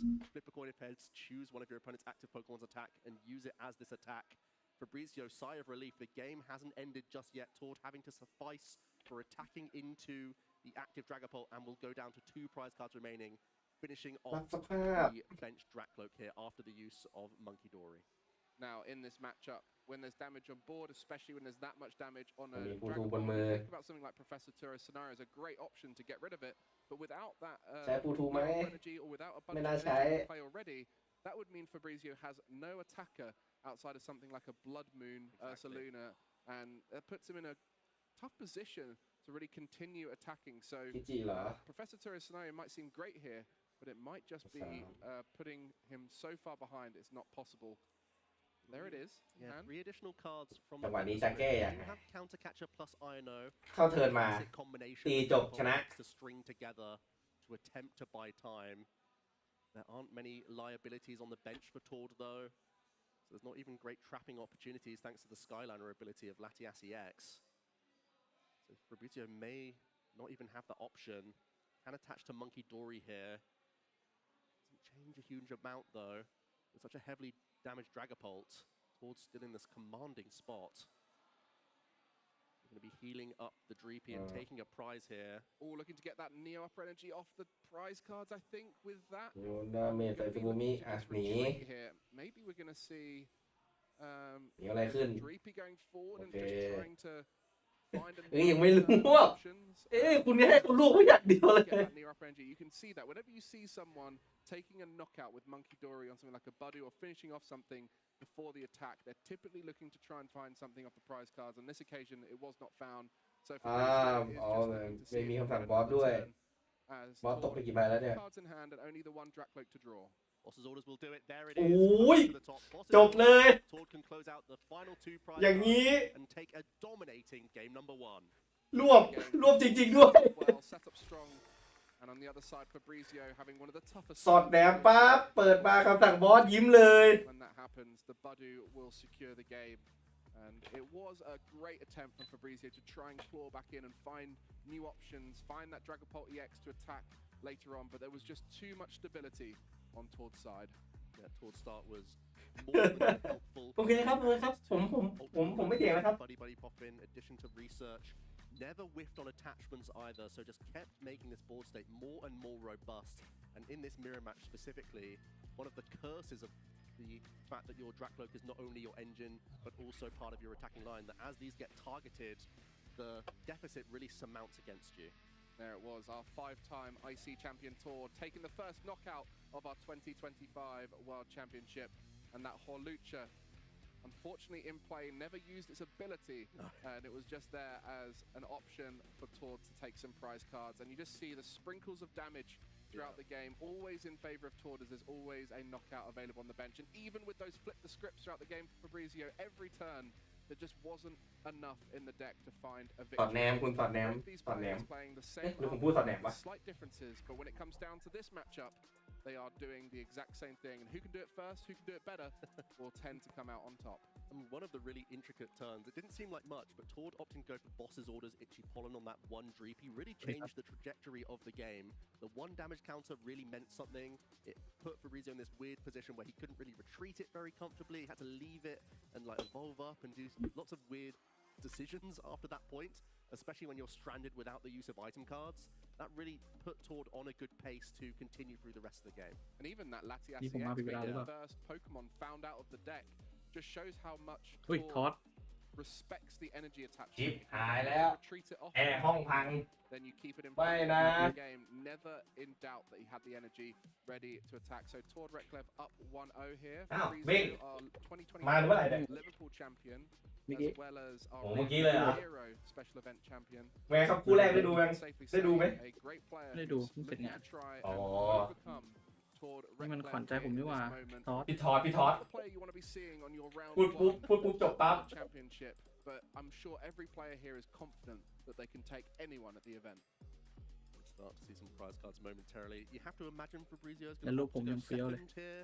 Taking additional outs to so many supporters within your deck means you ผมต้อง are เปลี่ยนใช่ไหม going to be found เดี๋ยว out เปลี่ยนให้เดี๋ยวเปลี่ยนให้ and just lacking those Dreepies as he did in game number 1. And really try and put the onus on Tord to have early item cards before there's an Itchy Pollen. Well, game 2 kicking off here, and it will be Tord looking a little bit stumped at his hand, but actually, I wouldn't be. He's got 2 Buddy Poffins, Mike. Well, Buddy Poffins will find you all the Pokemon you need. There's energy in there, pretty much the perfect turn 1. ตอนเล่นเด็กอะไร And how does he do it? โดนเราเผาคู่เลยโดนเราเผาก่อนโดน Find his way through and just do that deck check, and you'll see this throughout the tournament. All these players wanting to make sure they understand what their prize cards are. Speaking of prize cards, talk us through that unusual card we don't often see in Dragapult. Well, the Cornerstone Mask Ogerpon, he acts as a tech card that Tord has chosen to include within his list. Of course, there is luminous energy in the deck, meaning that you can use the อ๋อ Demolish แต่อุปกรณ์ดินแต่อุปกรณ์ดินด้วยเหรอเนี่ย It's really all about the Cornerstone stance ability here, preventing all damage from attacks done to this Pokemon by your opponent's Pokemon that have an ability. โดนเราเผาดอน And it won't be coming up much in this matchup, no doubt. That's going to be staying well clear of the board if Tord can ever help it. ให้ผม But เปลี่ยนรูป it's ก็ a จบกัน fantastic card into a number of matchups. One of the ไม่ premium เดี๋ยวพี่เอาขึ้น reasons ใน to นี่ have it in the deck is going to be the Golden Go EX matchup. พูดเพราะเหรอ Probably our พู most ดเพราะ popular เหร deck อ of the เฮ้ย tournament. Many of you familiar ออก with ไลน์อยู่นี่หว่า it. ขอโทษ Genesect EX คุณแล้วก็ is so powerful where there's many of these 320 HP เด็กร้านลี Pokemon, นี่ 330, 310, like we see with the Dragapult EX here. Being able to knock out anything thanks to its attack is so good. But on the other side, I think Fabrizio will be happier to see Buddy in the active, as well as that Neo Upper ชิบหายแล้วเว้ยแอร์ห้องพี่พังว่ะ check yet, but we'll be sure that he has that in play this game. But Budu's start a great position. You don't have to retreat then. จริงใจนะ Both players in a spot now. ร้อนเลยทีนี้ Confident that they're going to get an Itchy Pollen off at the beginning of the game.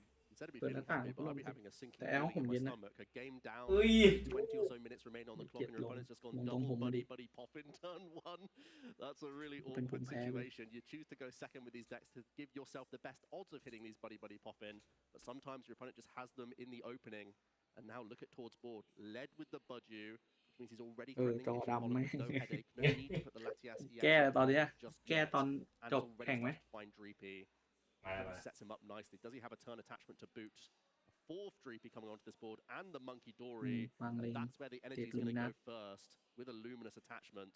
And we're passing action over. What a stunning เดี๋ยวเรา turn แข่งจบ 1. ก็แก้ก็ได้พี่ And not many cards left in hand. He'll be hoping one of those is something like a research, or maybe find that off the top, but able to คน set ก็ up คงเป็นโด everything น he เผาเหมือนกัน needs for the first turn anyway. โดนเผาอะไร Work โดน that เผา one ด out อน later. เหรอ เขาลิง He's going to be doing his first deck check. We'll be pleased to see that it's not too scary this occasion. Does have a few cards in there that are useful. Having a 4th Dreepy, Oh, having game a แรกไง 4th นี่ Dracloak, always nice to have. เกมสองแล้ว You see them more often, and ไม่หมายถึง that boss's อ๋อใช่เกมแรกเลย all these cards in multiple counts within the deck.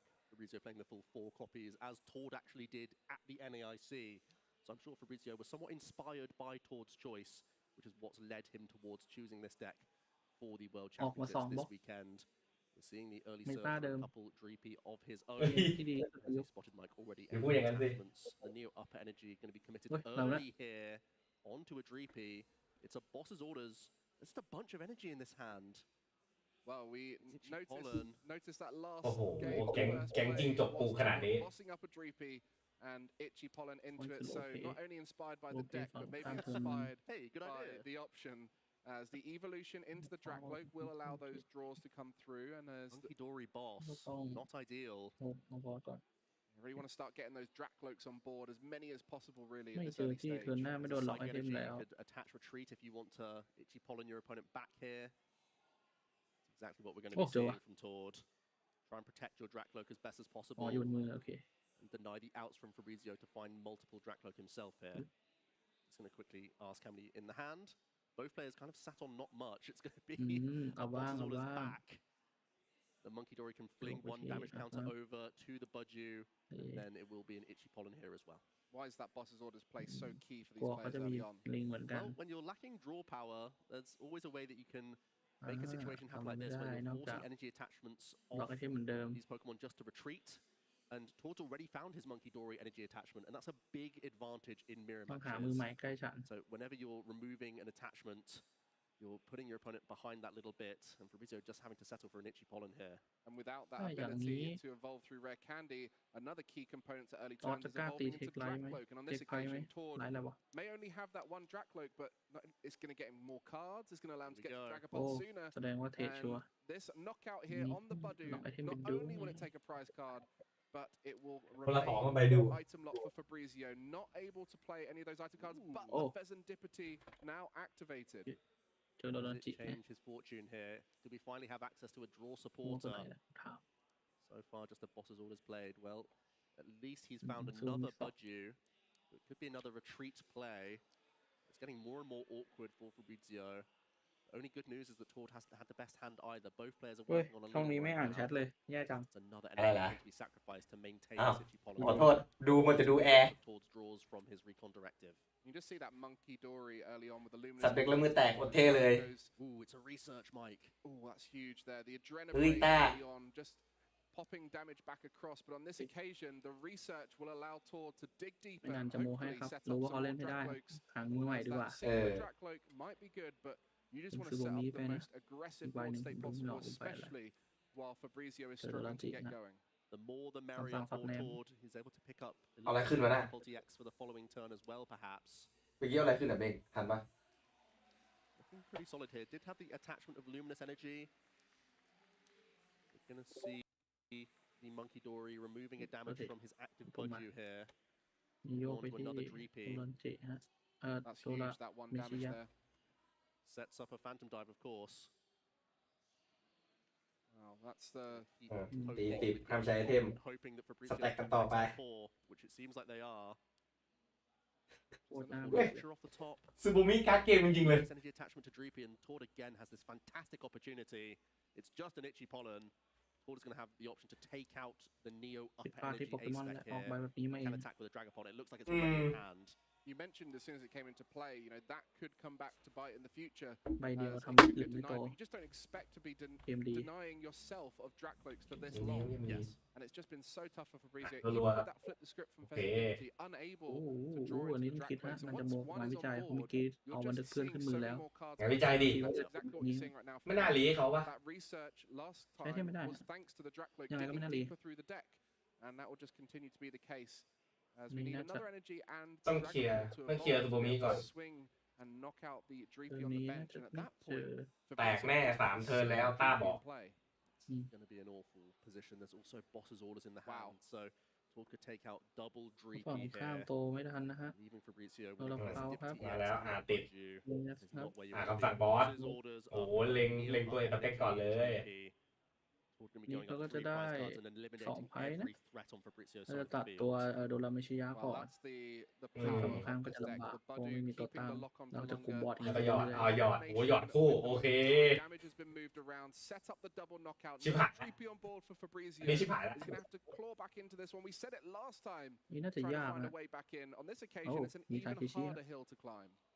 My goodness. แต่ He has not had the best rub of the green here at all, Fabrizio. เฮ้ยเดี๋ยวนะช่องแชทที่คุยอะไรกันเนี่ยอะไรแตก In his openings, and Tord has just มือ it took him a little while to get รวบ going. Eventually, รวบ Recon Director เพราะว่า said it's going to be the handshake from คือ Fabrizio. ตั้ง He ดูจากมือแล้วมีทา understands เคชิครับ Tord has built ได้สุดก็คือโดรามิชิยะ1 ตัว แต่ว่าลิงมีตัวนับดาเมจ1 ตัวครับโยกไปก็จะโดนกินบอร์ดนี้อีก2ไพ่ไปเรื่อยๆไม่น่าทัน ไม่น่าทัน Looking to come out to the Anaheim World ก็สมเป็น Championship ผู้เล่น 2025 to get that title that's ดีกรี eluded แชมป์โลกหลายสมัย 5 ICs, สวย many regionals, lost count at this point, but the World Championship is the one he wants. โอ้ Came มีการ์ด top เกม 4 before, has made แต่ต้อง finals, but not able เบ้ง to เข้ามาก่อน take the ลูกเบ้งเอาขึ้นยังไงวะ That เนี่ย is the challenge for any เดี๋ยวผม player เปลี่ at ยนรู this ปให้ event, and starting strong with round 1. น่าจะไลฟ์ยันเช้าเลยแล้วถ้าเราไม่ไลฟ์ Unfortunately วัน tested ไฟนอล with those early hands. ไม่รู้เหมือนกันเบื้องบนก็สั่งมาให้ไลฟ์3 วันเลย Dragapult, which is โอ้ one โห of the most powerful decks at punishing slow starts.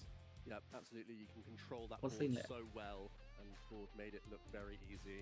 He said heading into the NAIC when he created a new version of the straight Dragapult deck that he was the most confident he's ever been going into a tournament. I think with the few tweaks he's made for the World Championships, taking the experience on from the NAIC, he's brought this list on in leaps and bounds, and it's ไม่ been อ่าน really ชัด showing หน่อย this round number 1. ไม่ทันตั้งแต่จิ้งจก4 ตัวแล้วนะ หน้าตาตอสเหมือนเพื่อนของเฟสฟินโตอยู่นะ that they're trying to do, and in game 1 ลำบากเล it ย was เฟส very ฟิน much โต about คือ those ใคร energies, denying the energies coming into play through the intricate early turns Hey, and who's setting up that Finto? Latiasi X. We see on the bench didn't move much, but everything else moved thanks to it, as it was allowing energy to stay in play with those free retreats. And towards the end of the game, just too many attacks, too much damage, and it was the final boss's orders that took the victory for Tord, which he put back into the deck with that Palpad. Palpad, a great addition in the list. เหมือนก็ได้ครับ Seen him go max copies before, but in this case having the added flexibility now that he has a few additional โอ้โห one-offs แล้วกว่าจะแข่งแมตช์หน้า does seem to make a lot of sense. The game 2 was just as unfortunate, I'm afraid, for Fabrizio. Access to the Dreepy this time. แต่นานอยู่อะ To Dracoite meant Tord was able to once again build up the first Dragapult EX and start running away ทำ with ไมมันไม่เปลี่ยนลูกเบ้งให้วะ Well, when both Dreepies go down, you know, People it's a rough start, and that's where Fabrizio เปลี่ยนที่ผม offered เล่น the hand. Understandable, but round 1 is just the first round. We have several more today and more tomorrow into that top Oh, cut. five, so So good. plenty of opportunities for those players who take early losses Oh, to my God. continue on and still have a chance at becoming the world champion here. That was round 1 of many rounds, so you better be sticking around all day because we have got so much content for you, whether it's the players, whether it's finding out more about the decks that we have at this tournament. We have so much information, and because this event is the event that has all the Scarlet and Violet sets, all the way from base set up to ส่งเท่า Black Bolt and ส่ง White เท่า Pearl, เฟสฟิน we're โตน gonna ไหมผม see ดูกลัวไม่เชื่อ the best of this era เดี๋ยวเราได้ It's been a phenomenal change in the Scarlet and Violet era. We knew that from the discussions with the Ơi, em creators cũng of tin the léo. cards that they wanted to focus on comeback Ngầu mechanics, lên they con wanted to focus on having viable Ủa, stage con thích 1, ghép lối. 2 and basic Pokemon. They've succeeded in that goal tremendously, and it means that we have a very diverse format here with a lot of เดี๋ยวคุณเบ้งอยู่ไปก่อนนะครับผมขอไปเคลียร์แอร์ก่อนไปดูน้ำยาแอร์แป๊บ peaks. The cards that were added to both Tord and Fabrizio's list weren't necessarily for the mirror match, but they are going to completely adapt how they approach ทำไมหน้าผมมันยังเป็นใน today as well. แมว So I'm excited to มี see the กล้วยอยู่ likes นะ of the Pseudo Wudo, the likes of the Cornerstone Oh, feel. Overboard, even adapting Professor เฮ้ยนี่ไง Toro into a เป็น penny, หน้าสุดเฟี้ยวแล้ว having a Palpad in there as well. All of these small changes can change the fortunes of a player in one of these major tournaments. Well, Fabrizio has the slime colony, He does, Toad yeah. Sprawl, but Toad School has been rocking Ciao. around on the stage, and I know someone else แต่เมื่อ who กี้ is ก็เป็น over คู่ there. ไฮไลท์แล้วนะ Toward Reklev. Let's find out how he felt คู่คุย round ใคร 1 went. Thanks, guys. That's right. I am เมื่อ here กี้ on จะเป็น the คู่ stage ตอ with ส our winner from น่าจะเป็น round ตู้ 1, ตู้อะไร Reklev, my friend. เป็นคู่ไฮไลท์อยู่แล้ว What a great way to start off the เพราะว่า tournament เห็น 1-0. How ทุ are ก you งาน feeling? ก็จะเอาตอสออกมาตลอด I mean, the game ซึ่ง itself ก็ was like ดีกับ whatever, ผมมาก but เพราะว่า I'm ผม feeling ก็ pretty good. I'm ชอบตาตอ pretty ส satisfied with my preparation process this year. I'm satisfied with my deck choice, and เดี๋ยว yeah. สงสัยอะไรก็ The last พิมพ์ time มา we ถาม were in ได้นะครับ Anaheim, Worlds เพราะว่า 2017, you had just come off of your statement เพราะว่า win at the North American International Championships. You had a great run at that Worlds as well, finishing in the เฮ้ย top เบ่งอยู่ 32. ไปนอน But ดีกว่า since โอ that เค time, you've become what you are. 5-time international champion, second place at Worlds, top 4 at Worlds. What's the goal this weekend? It's to win, man. I want to go all the way this year, and I think I have a decent shot.